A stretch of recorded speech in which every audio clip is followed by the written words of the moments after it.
مفتی طارق مسعود کے بیانات کے لیے طارق مسعود آفیشیل کو سبسکرائب کریں۔ طارق مسعود آفیشیل۔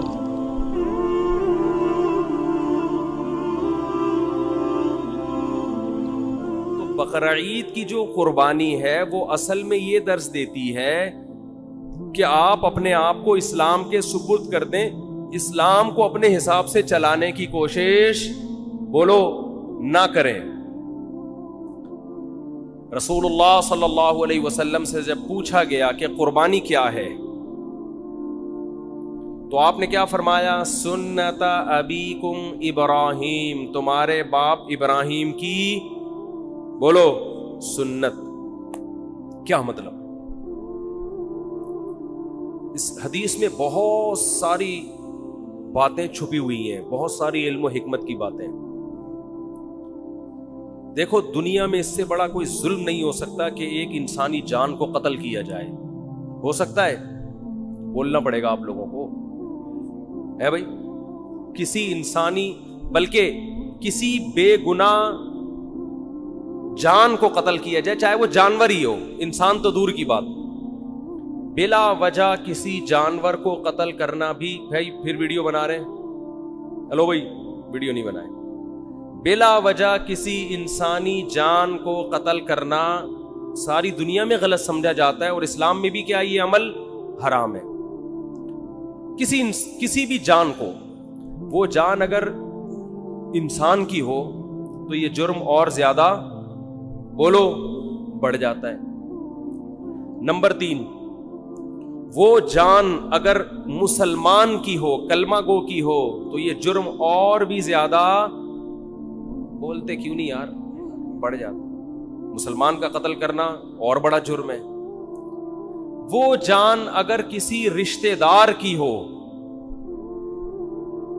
تو اس کا جرم اور زیادہ بڑھ جاتا ہے۔ رشتہ دار کو قتل کرنا کسی غیر کو قتل کرنے سے زیادہ بڑا جرم ہے۔ رشتہ داروں میں سب سے مضبوط رشتہ اولاد کا ہوتا ہے۔ اس کی دلیل یہ ہے کہ آپ کے مرتے ہی سب سے زیادہ وراثت کس کو ملتی ہے؟ اولاد کو۔ اس لیے اسلام نے سب سے گہرا رشتہ کس کا مانا ہے؟ اولاد کا۔ تو اولاد کو قتل کرنا قتل کی نوعیت میں اور بھی بڑا جرم۔ کیا خیال ہے بھائی؟ تو باپ کو حکم دیا جا رہا۔ اچھا، چھٹی بات، اولاد بھی ایسی جو بے قصور ہو۔ بعض دفعہ اولاد نے کچھ ایسے کام کیے ہوتے ہیں، آدمی غصے میں آ کے مار دیتا ہے اس کو، وہ بھی غلط کرتا ہے، قتل تو پھر بھی جائز نہیں ہے۔ لیکن اولاد اگر کیا ہو، معصوم اور نیک، کوئی قصور نہیں ہے اس کا، اس کو قتل کرنا اور بھی بڑا جرم۔ پھر وہ اولاد اگر نابالغ ہو تو شریعت میں نابالغوں کے حقوق بالغوں سے زیادہ ہیں۔ آج تو ان حقوق پر عمل نہیں ہوتا، یہ خوب مسئلہ سمجھ لیں۔ نابالغ بچے کا مال اس کی پرمیشن سے بھی آپ استعمال نہیں کر سکتے۔ نابالغ بچہ صدقہ کرے گا تو شریعت میں وہ کالعدم ہے، کیونکہ اس کو یہ حق نہیں ہے کہ اپنا مال کسی کو دے دے۔ وہ ابھی نہ سمجھے، شریعت نے اس کے تصرفات اور اس کے اس قسم کے افعال کو کالعدم قرار دیا ہے۔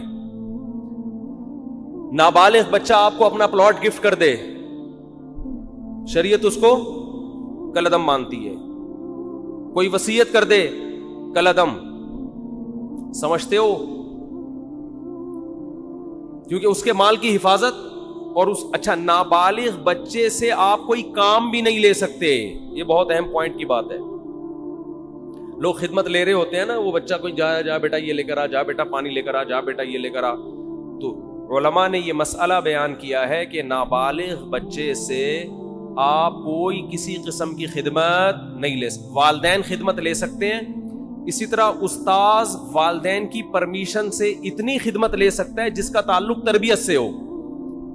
بہت مشکل ہے بات سمجھانا، بہت مشکل۔ مثال کے طور پر آپ نے پڑھنے کے لیے اپنا بچہ کسی ٹیچر کے حوالے کیا، اب ٹیچر کا ادب بھی آپ چاہتے ہیں اپنے بچے کو سکھانا، تو ماں باپ نے بچے سے یہ کہا اور ٹیچر سے بھی یہ کہا کہ اس سے خدمت لیتے رہا کریں، کبھی کبھار پانی منگوا لیا، یہ کام کروا لیا، دکان سے جو ہے وہ کوئی چیز منگوا دی، تاکہ اس میں استاذوں کی خدمت کا جذبہ برقرار رہے. تو ٹیچر اس نیت سے اس سے خدمت لے سکتا ہے تاکہ اس میں خدمت کا جذبہ برقرار رہے, اور یہ بھی جب لے سکتا ہے جب بچے کے والدین کی طرف سے ٹیچر کو اس کی پرمیشن بھی ہو, کیونکہ اصل متولی ماں باپ ہیں, استاذ نہیں ہے. بہت مشکل ہے یار, کیسے سمجھائیں. تو لیکن آج کیا ہو رہا ہے, بعض اداروں میں بچوں سے محنت مشقت والے کام لیے جاتے ہیں, تو جائز نہیں ہے, ان سے خوب سمجھ لیں. اسی طرح ہنر سکھانے کے لیے بھی بچے سے خدمت لی جا سکتی ہے والدین کی پرمیشن سے. ماں باپ اپنے بچے کو میکینک بنانا چاہتے ہیں تو شو روم میں لے جا کے وہ جو ورک شاپ میں بٹھا دیا, تو وہاں جو بھی استاذ ہے اس سے کہا کہ بھائی اس سے پلگ پانا وغیرہ کھلواؤ تاکہ اس کو یہ کام آئے. تو ہنر سکھانے کی نیت سے بھی ٹیچر, استاذ وہ نابالغ بچے سے خدمت لے سکتا ہے. کس کی پرمیشن سے؟ ماں باپ کی. مگر اس میں بھی یہ ہے کہ یعنی زیادہ محنت مشقت والے کام اس صورت میں بھی جائز نہیں ہے جس سے وہ تنگ آنا شروع ہو جائے. سمجھتے ہو؟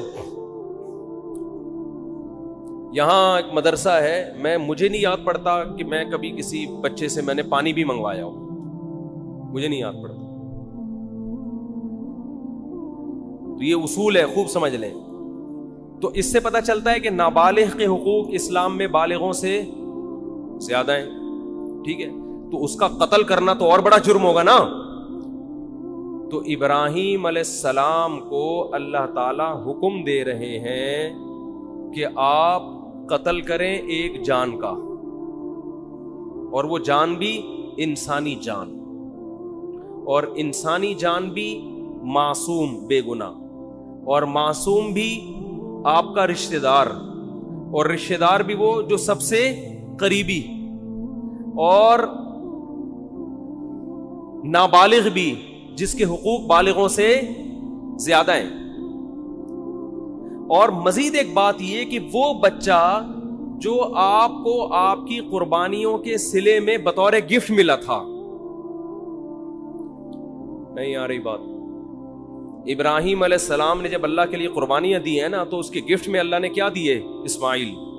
تو یہ تو اور زیادہ عجیب سی, یہ تو یعنی اللاجیکل بات بھی ہو گئی کہ معاذ اللہ نقل کفر ایک بہت بڑا جرم بھی کروایا جا رہا ہے, قتل انسانی کا, اور اللاجیکل کام بھی کروایا جا رہا ہے, اس لیے کہ جو چیز بطور گفٹ کے دی جاتی ہے وہ کبھی واپس نہیں لی جاتی. وہ طبعی عمر کو پہنچنے کے بعد انتقال کر جائے تو وہ تو سب نہیں مرنا ہے. ابراہیم علیہ السلام کہہ سکتے تھے اللہ تو نے تو میری قربانیوں کے صلے میں مجھے یہ بیٹا دیا تھا, تو دیا کیوں تھا جب تو نے اس عمر میں لینا تھا اور میرے ہی ہاتھوں ذبح کروانا تھا اس کو؟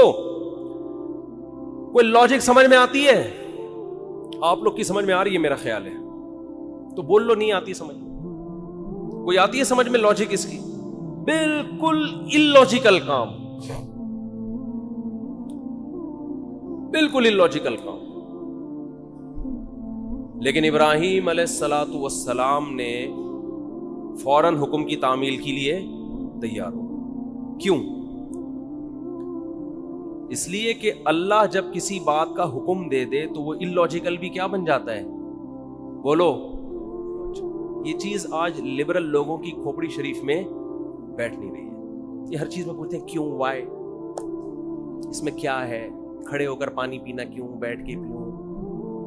میں وہ ان سے جب بھی کوئی پوچھے نا اسلام میں بیٹھ کر پانی پینا کیوں افضل ہے, کھڑے ہو کر بھی جائز ہے, افضل ہے بیٹھ کے پیو. سے بولے کپڑے کیوں پہنے ہوئے, کیوں کا جواب دیکھو. جب بھی کوئی گمراہ آدمی کیوں کرے نا, سوال پوچھے, تو جواب دینے کے بجائے اس سے سوالات پوچھنا شروع کر دو کہ تیرے اوپر پہلے 10 سوال ہیں تو اس کا جواب دے. ہمیشہ ہر باطل کی عادت ہوتی ہے وہ آپ کو سوالات میں الجھائے. آپ اسی سے پوچھو کہ اور بہت سارے کیوں ایسے جن کا تمہارے باپ کے پاس بھی, اب تو باپ کا لفظ اب چلے گا, جس کا تمہارے باپ کے پاس بھی کوئی جواب نہیں ہے. یہ جو لبرل لوگ ہم سے پوچھتے ہیں تم لوگ لاکھوں جانور کاٹ دیتے ہو, معصوم جانور, قربانی کے دنوں میں ظلم ہے جانوروں پر, تو بجائے ان کے جواب دینے کے آپ ان سے پوچھا کرو تم ایک مرغی بھی کیوں کاٹتے ہو؟ جو میکڈونلڈ میں اتنی لاکھوں مرغیاں کٹ کے برگر میں آتی ہیں, یہ کس بیس پر کاٹ رہے ہو؟ کیونکہ انسان اتفاق سے جب وجود میں آیا ہے, یہ جانور بھی اتفاق سے وجود میں آئے ہیں, تو اتفاق سے وجود میں آئی ہوئی چیزوں میں کسی کو کسی پر برتری حاصل نہیں ہوتی. جتنا حق زندہ رہنے کا